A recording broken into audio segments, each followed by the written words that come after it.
What's bandsaw drift? Until I tried to cut some lumber using a fence on a bandsaw, I had no idea. I had no idea that the blade actually didn't cut perpendicular with a fence that's mounted perpendicular to the table. Each blade has its own different angle. So as I'm using a fence, cutting lumber, the blade would stretch out, it would put pressure against the guides, it would break, I would get wavy lines. So what did I do? Rocking H Woodshop Woodworking was kind enough to turn around and give me in great detail what this phenomena is and that there isn't much we can do about it. So I started to look online trying to find some sort of adjustable fence. Now somebody came up with a table, and on the table it had rather than a guide here, it had a guide over here, and then you can turn around and you'd have this, and you'd find out what the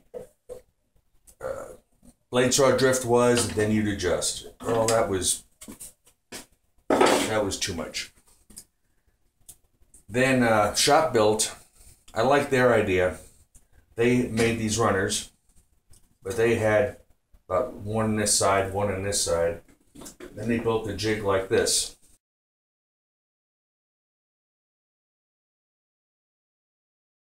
Now this jig, I like it, obviously. Now what it is, it's a fence. It's hardwood with the guides cut in so it slides right here. And it also has a adjustable fence, which of course you can adjust and fix with this wing nut.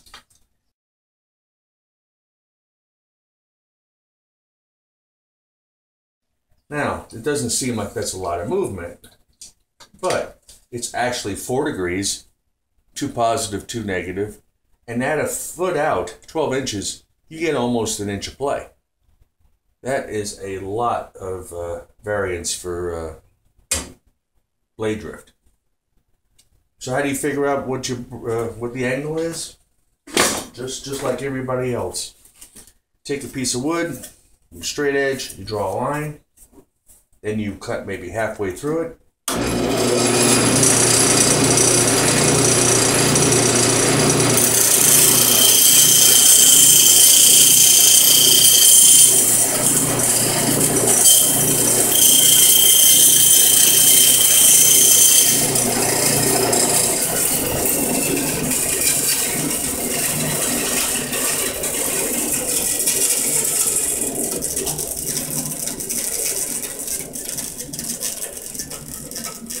Cut halfway through it, staying along the line until you're confident that you're cutting in a straight direction without having to adjust.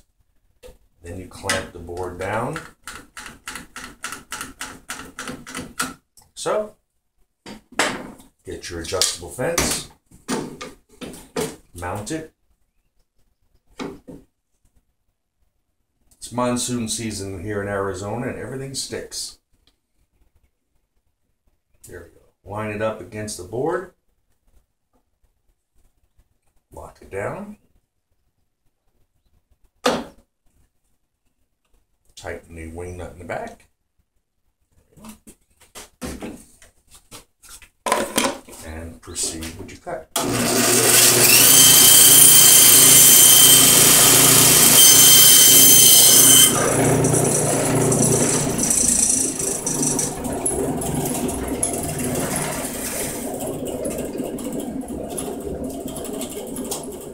If everything proceeds properly, the blade will not waver left or right.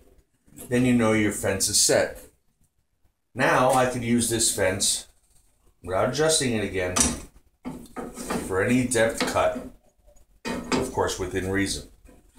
Again, I made this out of oak hardwood, poplar, stuff laying around the shop. Poplar is the slider. This is actually flooring. Laminate flooring. It's real good hardwood, nice smooth surface.